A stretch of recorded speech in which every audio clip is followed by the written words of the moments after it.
Assalamualaikum warahmatullahi wabarakatuh. Anak-anak, sekarang kita harus ke materi drama yang berikutnya. Jadi yang pertama kita lihat dalam slide saya yang pertama ini adalah satu gambaran.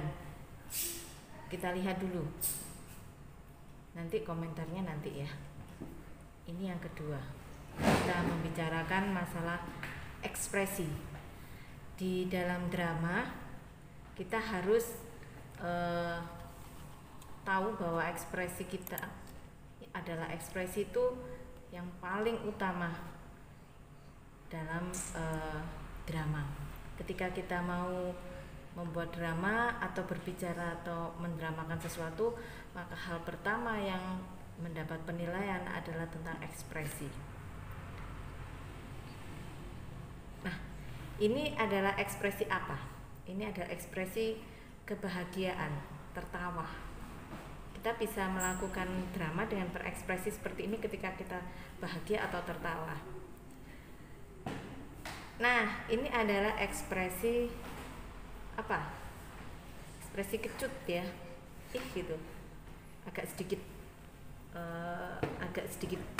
benci, agak sedikit marah gitu ya. Ini adalah ekspresi apa?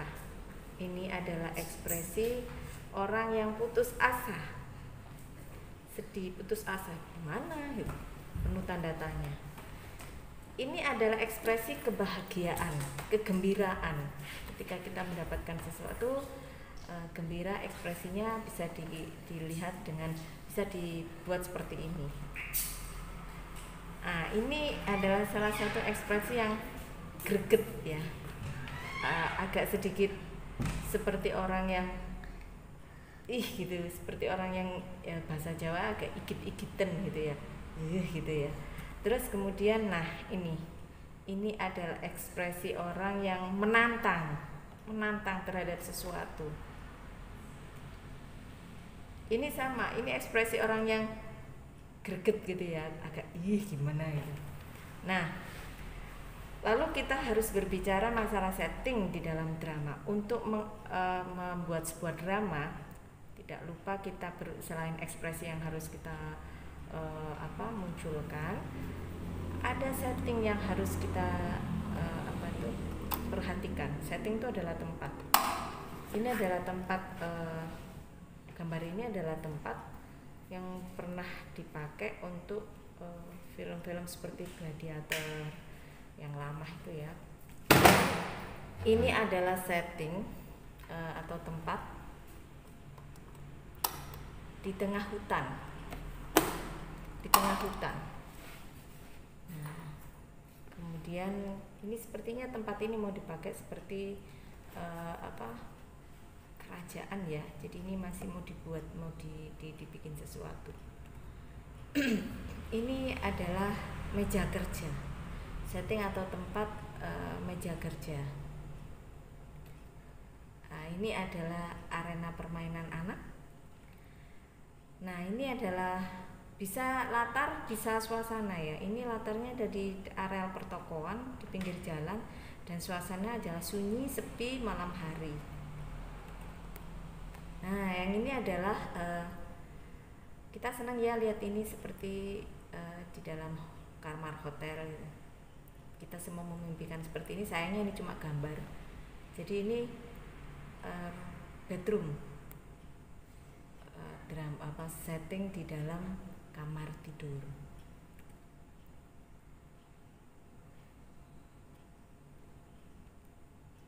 Nah, yang ini adalah setting di tengah jalan, memainkan sebuah drama kolosal di pinggir hutan, tapi ada di sekitarnya ada banyak orang-orang yang mendukung pemain-pemainnya itu. Nah, yang berikutnya adalah blocking. Nah, apa blocking? Blocking itu tata letak. Jadi tata letak pemain drama. Kita tidak bisa mau bermain drama dengan membelakangi kamera. Jadi tempat-tempat orang kalau bermain drama itu sudah diberikan tempat-tempat khusus, jadi tidak boleh istilahnya sembarangan gitu. Jadi ada tata letaknya, ada apa istilahnya, ditata lah, jangan sampai membuat pandangan penonton itu tidak cocok. Ini juga blocking. Kenapa ada perempuan di tengah, kemudian ada laki-laki di pinggirnya? Ini tidak bisa membelakangi kamera. Jadi walaupun dia berbicara, berdialog antar pemain, tapi kamera tetap ada di depannya. Ini juga blocking. Nah, ada perempuan di depan, yang lainnya di belakang dengan kondisi tari seperti ini. Nah, yang ini itu Bu, ada yang membelakangi kamera. Kenapa dibuat demikian? Karena ada cahaya di situ. Kalau semua menghadap ke kamera, nah blockingnya juga akan sinarnya terlalu terang, maka harus ada gelap di situ. Jadi tidak semua yang membelakangi kamera tidak diperbolehkan. Makanya ada blocking. Blocking itu ditata, di istilahnya di tempatnya ditoto supaya tidak terjadi jelek gitu ya. Dilihat itu jadinya manis. Karena ada di situ ada banyak cahaya yang dipaskan di orangnya.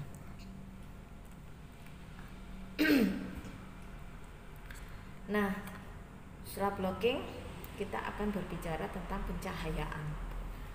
Jadi kita bagaimana di dalam panggung ketika kita bermain drama, tetapi cahayanya itu bagus, terpendar, tapi tidak menyilaukan dan cocok gitu ya. Seperti ini. Nah, sekarang kita akan berbicara esensinya drama itu apa sih gitu, tentang drama. Nah, kita lihat dulu pertunjukan di atas panggung. Drama itu adalah pertunjukan di atas panggung.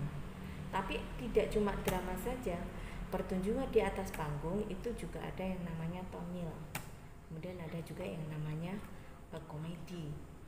Dan ada juga yang namanya sandiwara. Kemudian ada juga yang namanya lakon. Terakhir ada teater.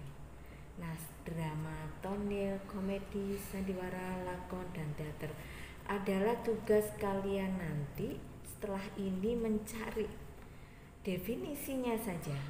Antara drama apa, tonil apa, komedi apa, sandiwara apa, lakon apa, teater apa. Silakan dicari, kumpulkan di saya. Nanti saya ulang tugasnya. Kumpulkan di saya seperti biasanya di email saya. Saya tunggu sampai jam 8 malam. Nah, unsur-unsur pertunjukan drama yang pertama adalah cerita. Nah, namanya drama pasti ada cerita.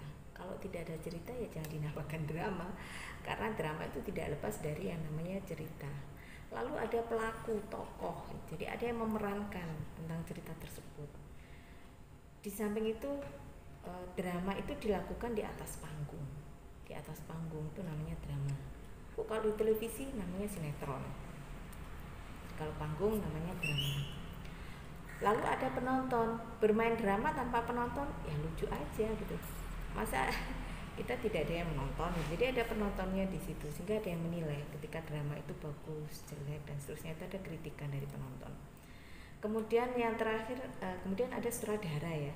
Sutradara itu yang mengatur jalannya drama tersebut.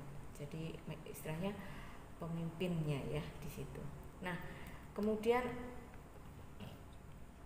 semua tentang sastra drama, cerpen, novel itu semua tidak bisa lepas dari yang namanya unsur-unsur intrinsik. Apa unsur intrinsik drama? Itu beda dengan unsur intrinsik yang ada di dalam cerpen dan novel. Tetapi untuk tema pasti semua unsur intrinsik pasti berawal dari tema. Karena semua karya itu bermuncul ketika ada tema gitu ya.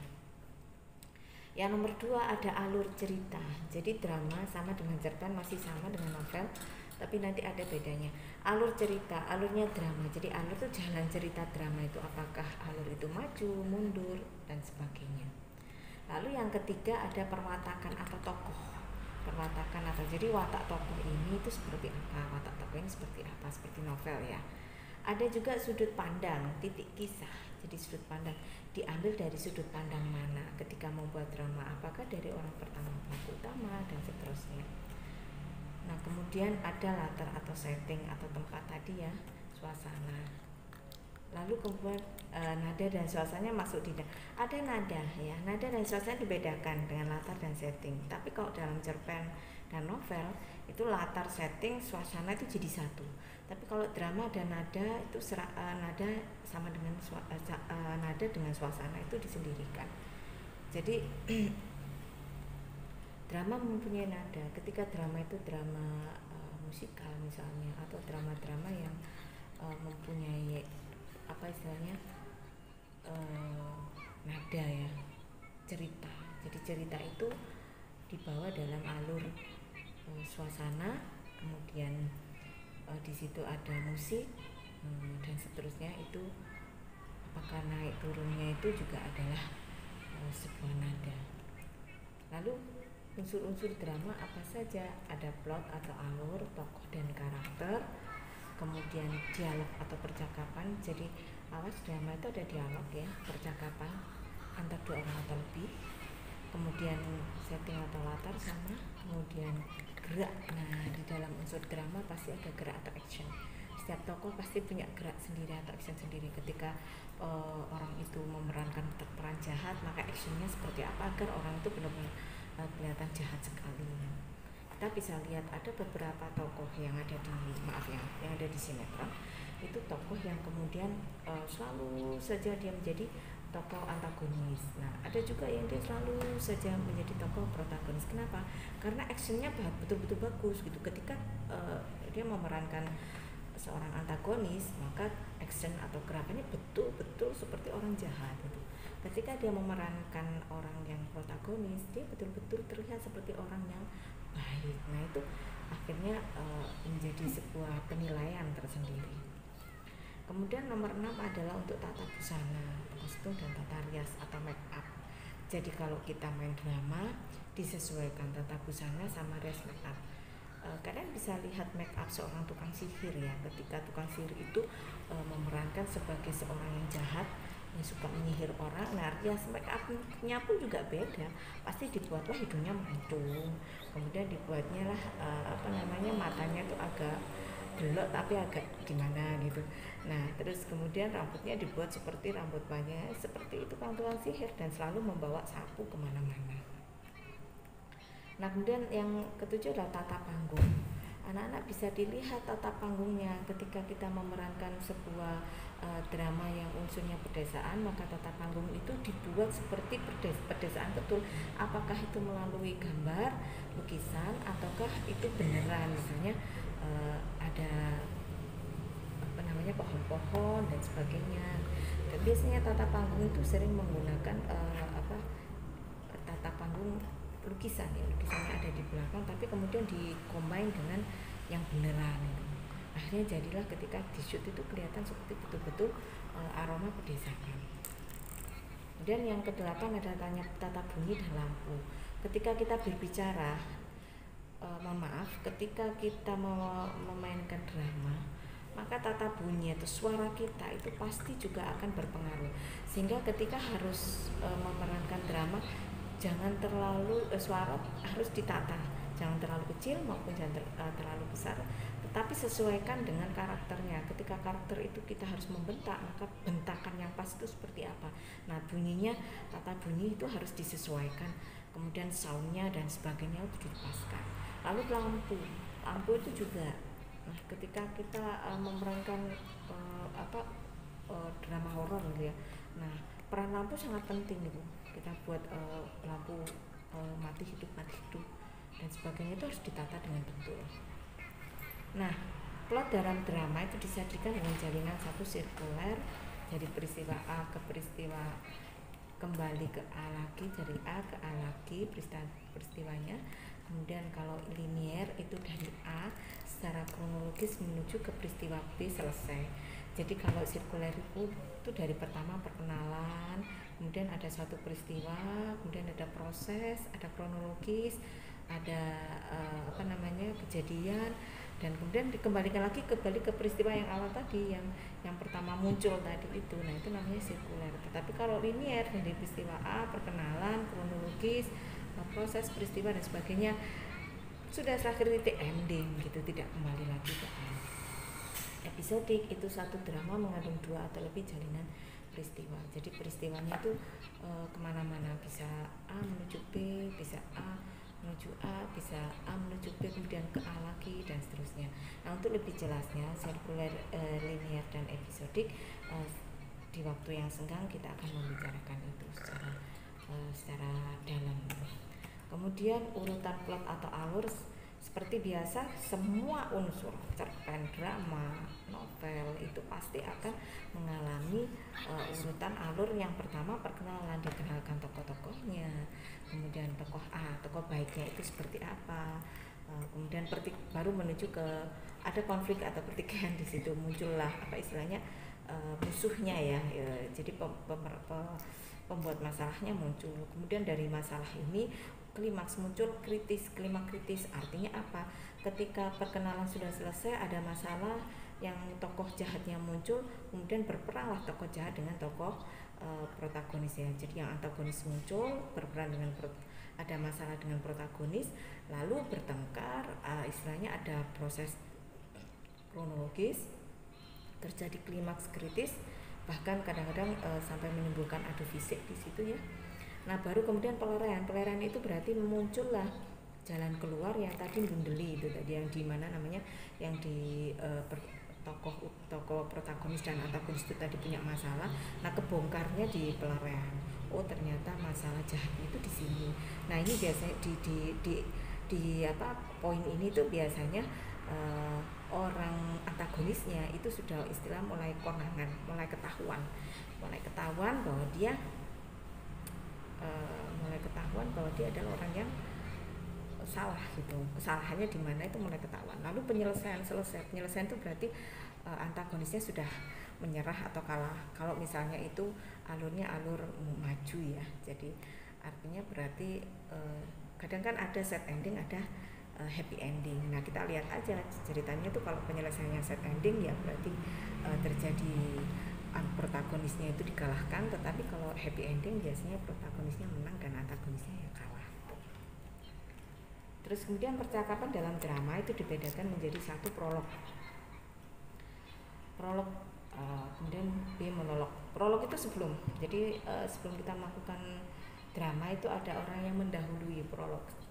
Suatu hari, nah itu di sebuah tempat, nah itu prolog namanya. Kemudian monolog itu berbicara diri sendiri. Jadi misalnya ketika dia tidak ada pemeran pemain yang lain, kemudian dia berbicara di dalam hati, tapi kalau di sinetron televisi kan bicara dalam hati itu orang tokohnya diam ya, tapi ada suara yang muncul. Kalau yang di sini enggak, monolog itu dia ngomong sendiri gitu. Aku pasti akan ke sana ketika aku ya sudahlah, nanti berarti aku, nah itu namanya berbicara sendiri untuk melanjutkan lakonnya itu tadi, atau jalan ceritanya. Nah, ada juga yang dialog itu berarti dia melakukan pembicaraan antara dua atau lebih orang yang diajak bicara. Jadi unsur yang paling penting di dalam drama itu adalah dialog. Jadi orang yang harus ngomong dengan orang lain. Kemudian epilog. Nah, epilog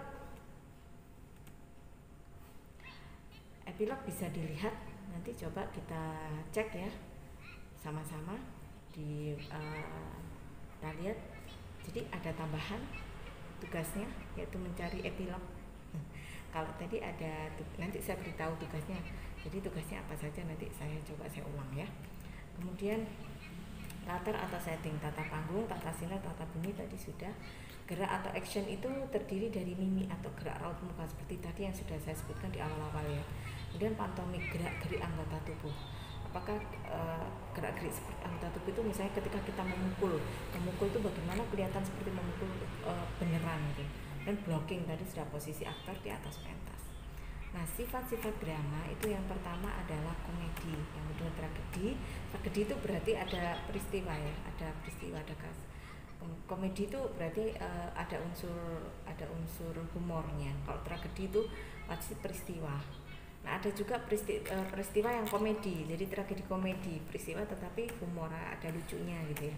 Nah, melodrama itu ya yang sedih-sedih, tetap ada percintaan di situ. Nah, kemudian farce. Nah, farce ini coba nanti kita lihat sama farce. Jadi ada tugasnya, ada beberapa nanti saya beritahu. Nah, kemudian ragam drama menurut isi dan cara penyajiannya adalah 1 operna, 2 pantomim, 3 tableau, 4 sendera tari, 5 drama bersajak. Nah, kita sudah selesai.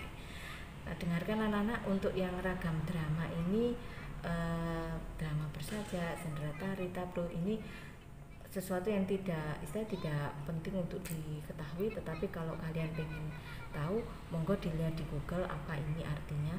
Tapi yang paling penting dari saya itu adalah contoh tadi itu ya, ada farce tugasnya, kemudian ada epilog ya, coba dilihat, ada istilah-istilah yang harus kamu ketahui dan kamu lihat gitu ya, epilog, farce, dan kemudian nanti saya saya kasih di WA ya ininya, tugasnya ya. Terus kemudian ini tadi yang lah, ini tugasnya. Nih nanti tolong, nanti saya beri PA. Terima kasih. Jika ada pertanyaan lebih lanjut, silakan wapri saya. Kalau memang belum jelas, bisa dilihat ya, dicari sendiri di Google dan sebagainya, pastikan, atau di buku-buku yang lainnya kalian bisa berproses di situ.